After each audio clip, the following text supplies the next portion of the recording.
Going to discuss multitask catch demonstrated in this session. Let us move on. Multitask catch demonstrator. The overview of this stimulator provides the capability to model a small sized catch on the system that support multitasking. In most of the modern processor today, it is that case the multiprocessors will need to share the resources of the system. Here we will stimulate a catch on a system that support multiprocess. The process on the system must be scheduled in some fashion. We will explore some of the various scheduling methods later. The basic idea, however, is that generally we would like the process concurrently being run on the system to share the available resources. The system only has one CPU. This means that process may have to yield the use of the CPU for another process. We call the operation of stopping one process and starting another a context switch. Since these processes are also sharing the cache of the system, it is possible that some of the blocks requested from this second process may be mapped to the same set in the cache as the previous process. If there are no more available slots in that set, one of the blocks from the previous process will have to be removed according to the replacement algorithm being used. At some point, however, the first process will be allowed to continue where it left off. However, the second process has left a footprint in the cache and has replaced some of the first process blocks. Now, the first process must incur a penalty while it reloads the block it was utilizing before it was removed. We call this penalty the reload transient. We will now explore some of the options the stimulator offers and how you can use the tool to stimulate what we discussed above. Configuring the stimulator. The stimulator provides many options that the user can set to mimic various systems and or scenarios.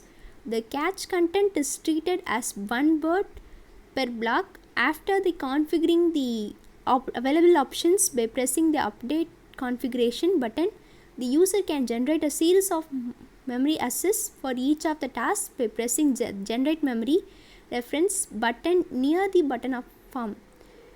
A table displaying the memory references generated for each task will be displayed. The user can now press the schedule task button and these series of memory access will be ordered and scheduled according to the algorithm chosen in the scheduling mechanism option field. And finally, the step or run button can be used to show the state of the cache at various cycles. The cache will show which task and corresponding block is currently occupying a slot, and you will also note that the memory references will be highlighted bold. When a given miss was the result of a reload transient, directly under the cache is a series of hit miss reload transient cells that will change color based on whether the last cycle resulted in a hit miss or reload. Various statistics, let us see.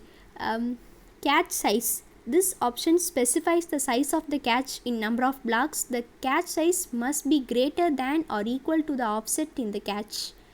Offsets. This option specifies the associativity of the cache or simply the number of sets that the cache contains. The number of sets must be less than or equal to the cache size. Replacement policy. This option allows the ability to set the algorithm that will be used when a given cache block must be replaced due to a conflict.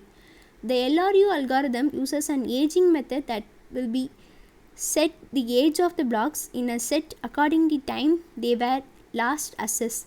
The block that has not been assessed in the longest amount of the time can be replaced. The FIFO algorithm will replace the block that was added to the set first. The RAND algorithm will replace a random block from the set. Scheduling mechanism. This option allows the ability to set the algorithm that will be used when the scheduling the tasks and their corresponding memory requests. It is assumed that at time 0 that all the generated memory requests are waiting to be serviced. A memory reference is assumed to use one time slice. The FIFO first in first out scheduling mechanism will order the tasks and their memory references in the sequential order, as it will be assumed that task A made its request first followed by task B. And CPU time slice specifies the amount of memory access a task can make before it must yield another task. Note that this doesn't apply to the FIFO scheduling mechanism. Use random access sequence.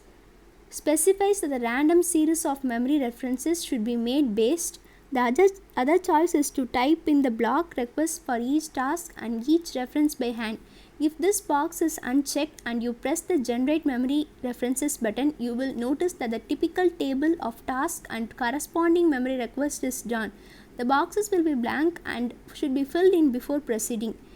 Locality probability. This option attempts to constrain the range of block requests that can be generated by each task and provide a reasonable simulation to the principle of locality. The higher the probability you choose, the greater a chance that there is a block that was previously requested by a given task that will be requested again. Setting the value to 100% will result in the same address being used for all requests by the task. And similarly, setting the value to 0% will not constrain the randomness of the generated addresses in any way, with the exception that the simulation has been defined to limit the range of generated addresses to the cache size in block. Priority. Offsets. Task. This option defines the number of tasks to be used for the simulation. Priority. This option allows the user to assign a priority to each task. The same priority may be assigned to multiple tasks. Allow more than 35 memory references. This option must be set if you wish to set one or more tasks. Number of memory references option to a value higher than 35. The reason for this is because depending on how fast your machine is, if you are run a stimulation with 26 tasks, each of which made 99 memory references, and then the stimulation could take some time to complete.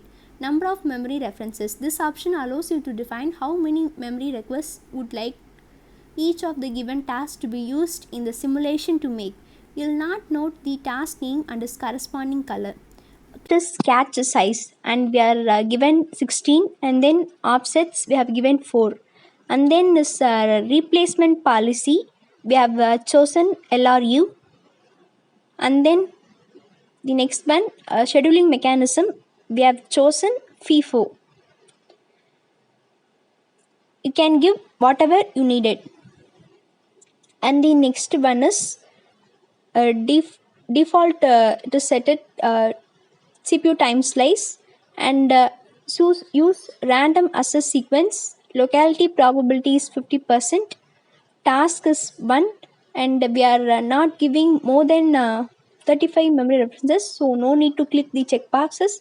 Number of memory references, and then we are updating the configuration by clicking the update configuration, and it is displayed over here. This is our configuration, and generate memory references we are clicking that, and we are displaying the memory references of each task is displayed, and then schedule tasks we are clicking, and we have displayed that, and finally we are pressing the run button, and our cache is displayed. That's all about the multitask cache demonstrated. It is used to demonstrate the cache.